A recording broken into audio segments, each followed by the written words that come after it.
Good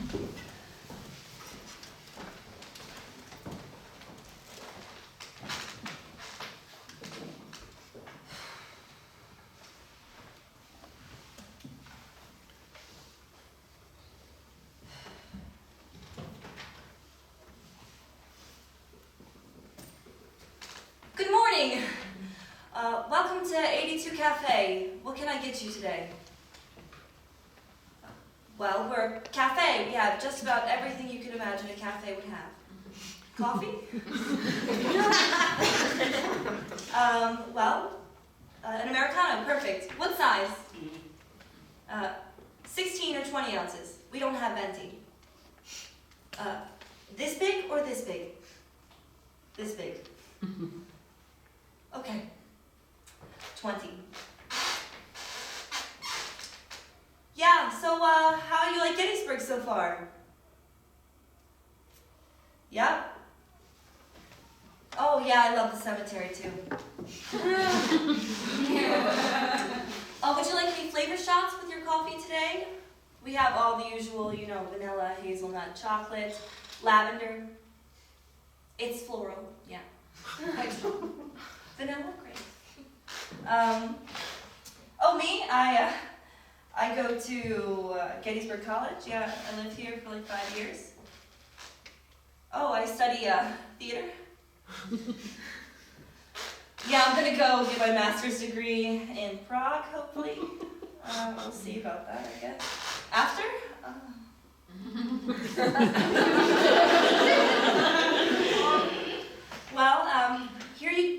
Here you go. And if you need any cream or sugar, it's over there at that table that says trash on it.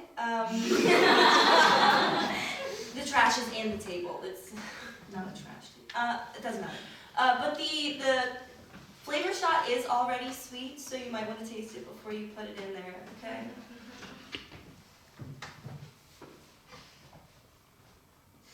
Welcome to today's tutorial. The subject? How to assist your dog in giving birth. Helping us today, we have Annie. She is a 3-year-old red tick, red bone coonhound cross. This is her second pregnancy. The first went completely smooth, no hassles. 7 beautiful puppies, very loud, beautiful puppies, were born and are now in their new homes. So I'm expecting the same. Dog gestation usually lasts somewhere between 58 and 68 days, with the average being somewhere around 63. Annie today is 63 days pregnant.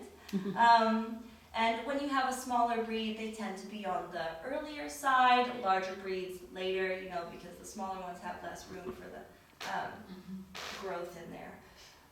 But you need, there are some supplies that you need. And as you can see, the first is a whelping box that we are standing in. It's about 4 foot by 4 foot. Don't ask me in meters. And I built it myself. I covered it in linoleum so that you could easily clean up the fluids. And you should have pig rails, which is like a rail that goes around about this far from the bottom and this far out to stop the mom from like squishing the babies against the walls. But I didn't have time to put it in, so I'm just going to be very vigilant with this one. To tell that your dog is going to be giving birth, usually about 1 week before they'll start to act very different. Either clingy, like Annie here, and they'll want to be with you all the time. I haven't left the whelping box in 4 days. Or they'll want nothing to do with you and just want to nest.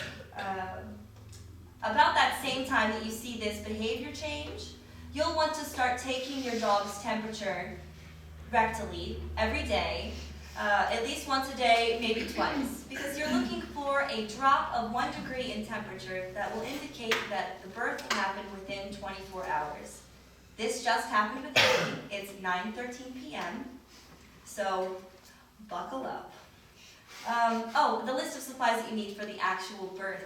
You'll need clean towels, alcohol pads, that nose bulb sucky thing you use for babies, dental floss, water-based, unscented lubricant. You can use gloves, but I don't. Yeah, so I guess we will just check in when we have something to show you. Yeah, baby, turn the camera on. Hey guys. So if your dog doesn't give birth within 24 hours of the temperature drop, it could indicate that there is a problem, and you should probably take your dog to the vet to make sure that everything is okay. It's 9:11 p.m. We're 2 minutes away from the 24-hour mark, and even though she seems okay, I'm a little nervous, and I'm thinking that maybe I'll just take her to the vet. But okay, so never mind. You see this little bubble here? This is the presentation of the amniotic sac.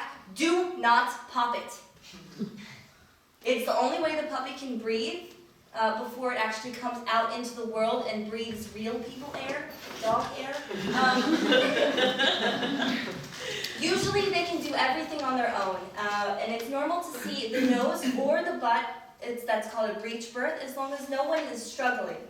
Okay, good girl, I know. If it's your dog's first time, she might scream. Don't be alarmed, just calm her down and try to not let her run away. Okay, alright, good girl. Alright, one more. Okay, as you can see, Annie is eating the amniotic sac. You want this to happen. They're going to open it themselves with their teeth, and here you go, and you can hear the cries already. This is perfect. That means that his lungs are clear, and that he can breathe, and that everything is going to be okay. Now, you want to watch your mother, because they'll chew through the umbilical cord, but you don't want them to pull it, because it's connected to all the insides, and that might come outside. So you don't want her to pull it, and you don't want her to trim it too short. And if she doesn't bite through it, then you do it yourself, not with your teeth, but with scissors, and then tie it off with a dental floss. But Annie has it all taken care of. And here we go, let's get him. Oh, good girl. She's gonna keep licking him to dry him off. And he's already nursing, perfect, everything is great. A little red boy, our first one. He's a little small, which means that there's probably a lot of them in there. Also, you're going to want to make sure that you have one placenta for each one puppy. Very simple math. Do not lose count of your placentas. If they are retained, the mother will develop something called pyometra, which is essentially where her uterus becomes one giant pus-filled sac that can kill her. And then you would be raising puppies by yourself, which is not ideal.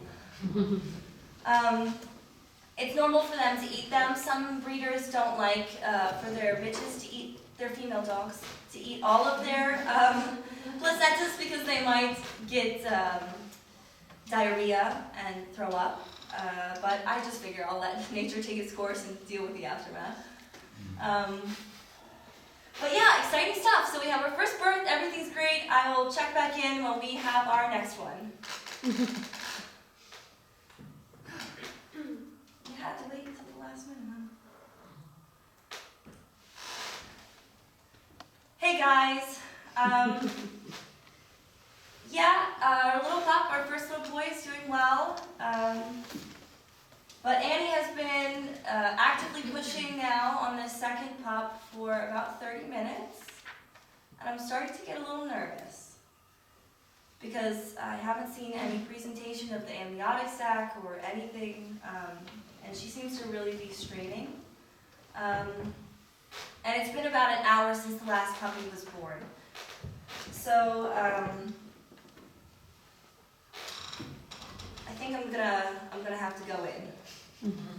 All right, so this is clean hands, right? All the way up to the elbows.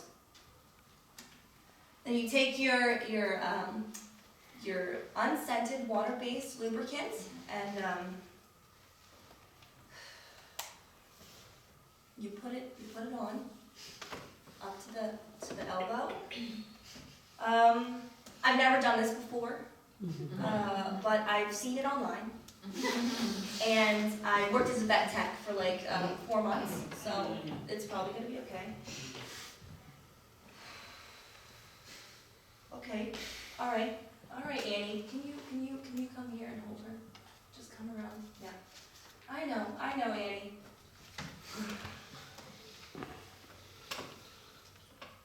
Mm-hmm. Yep.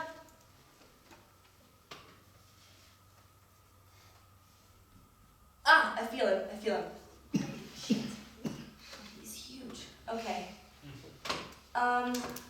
It feels like he's getting stuck on her pelvis, so I'm just gonna.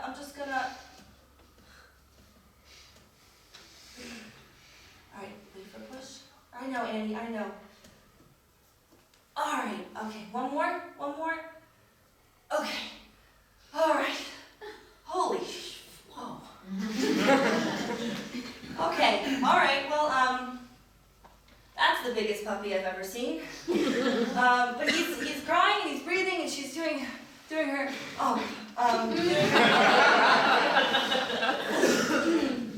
So, I don't recommend that to do it at home, but it was okay. She was cool. He's cool. Oh wow, there's already another puppy. Okay, all right, never mind. Keep it on. Keep it rolling. Okay. All right. Come on, Annie. Come on. Dakota, he's blue. Can you give me the nose sucky thing? Do you have the nose sucky thing? I need the nose sucky thing. You don't have, okay.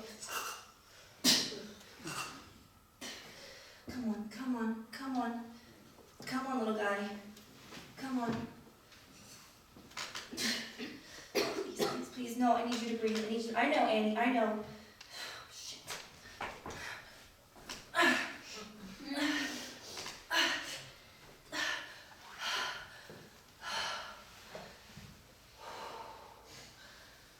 Okay.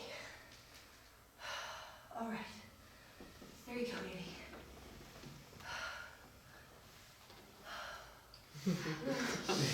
Okay, so I assume that the big puppy pressing against this little one's amniotic fluid or amniotic sac had burst it, and he was in there unable to breathe. In this situation, ideally you remove the fluid from the lungs with the nose sucky thing or your own mouth. And the idea is to rub against the fur to encourage the breathing and to encourage the fluid out. This swinging motion can also be used. I've never done it before either. But when you swing the head down, the goop comes out, and then ideally the puppy can breathe. That was a lot more eventful than I thought it was going to be. But we will hopefully have a much smoother rest of the labor, and I will check in with you guys later when we have another one. Why were you screaming at me the whole time? I knew what I was doing.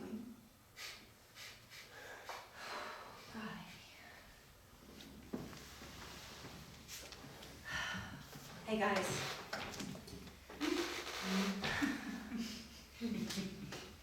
It's normal for there to be a 2 to 4 hour gap in the middle of your labor. This is because the dog is switching uterine horns because they have 2. So when they switch, it then goes to the other one, and then you start the process over again. And I assume that we're there because it's been about 3 hours. And we don't have anything else. Everyone else is doing great. Our little blue puppy is feeding. The giant one is great, of course. Very hungry. I think I'm gonna take her out. It's now, what time is it? 3? We're gonna take her out to go to the bathroom, but when you take your dog out, especially at night, make sure you bring a flashlight in case there is a birth, so you don't just leave the puppy out there. You gotta watch for it. But yeah, I guess I'll check back in when we have another puppy.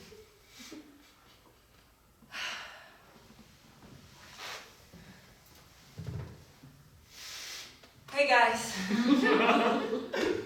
we got a little girl. Everything's great, everything's smooth. It's 5 a.m. I think at this point you kind of get it, so I'm just gonna check back in when it's done, when it's like over. Okay, thank you for sticking with us. We'll be back with you in a minute.